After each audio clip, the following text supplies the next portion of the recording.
नमस्कार, प्रगतीज किचनमध्ये तुम्हा सर्वांचे खूप खूप खूप मनापासून स्वागत आहे। आज आपण रक्षाबंधन स्पेशल सुक्या खोबऱ्याचे लाडू बनवतोय। अगदी झटपट तयार होतात। रेसिपी खूप सोपी आहे। रेसिपी आवडल्यास लाईक, शेअर आणि सबस्क्राईब करायला विसरू नका। चला तर मग पटकन रेसिपीला सुरुवात करूयात। सर्वात अगोदर कढाईमध्ये 1 चमचा तूप घातलं। तूप छान असं गरम झालं की यामध्ये 2 कप सुक्या खोबऱ्याचा खीस म्हणजेच डेसिकेटेड कोकोनट घातलेला आहे। आता याला सतत असं मिक्स करत 5 ते 6 मिनिट आपण छान असं भाजून घेणार आहोत।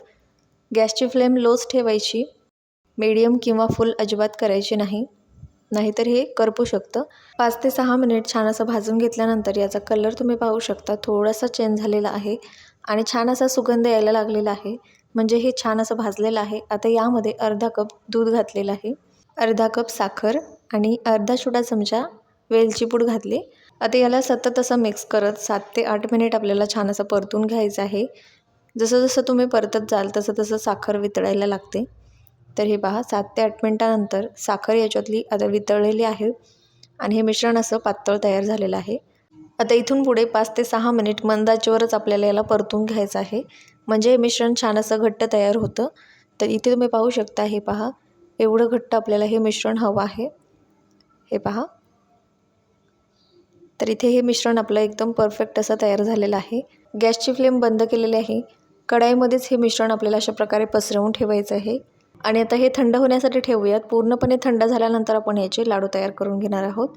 तर इथे तुम्ही पाहू शकता, हे पहा मिश्रण आता पूर्णपणे थंड झालेलं आहे। मिश्रण घेण्यासाठी एखादा चमचा किंवा छोटी वाटी वापरायची, म्हणजे सर्व लाडू एकसारखे तयार होतात। इथे मी 1 चमचा हे मिश्रण घेतलं आणि अगदी हलक्या हाताने अशा प्रकारे लाडू तयार करून घेतलेला आहे। इथे तुम्ही पाहू शकता, हे पहा अगदी झटपट हे लाडू तयार होतात, अजिबात याला जास्त वेळ लागत नाही। आता याला डेसिकेटेड कोकोनटने कोट करून घेऊयात। एकदम मस्त बेकरीमध्ये मिळतात तसे सुक्या खोबऱ्याचे लाडू तयार आहेत। रेसिपी आवडल्यास लाईक करायला अजिबात विसरू नका आणि येणाऱ्या नवनवीन रेसिपींसाठी चॅनलला नक्की सबस्क्राईब करा। इथे आपले एकदम परफेक्ट असे सुक्या खोबऱ्याचे लाडू तयार आहेत। साहित्याची लिस्ट तुम्हाला डिस्क्रिप्शन बॉक्समध्ये मिळून जाईल।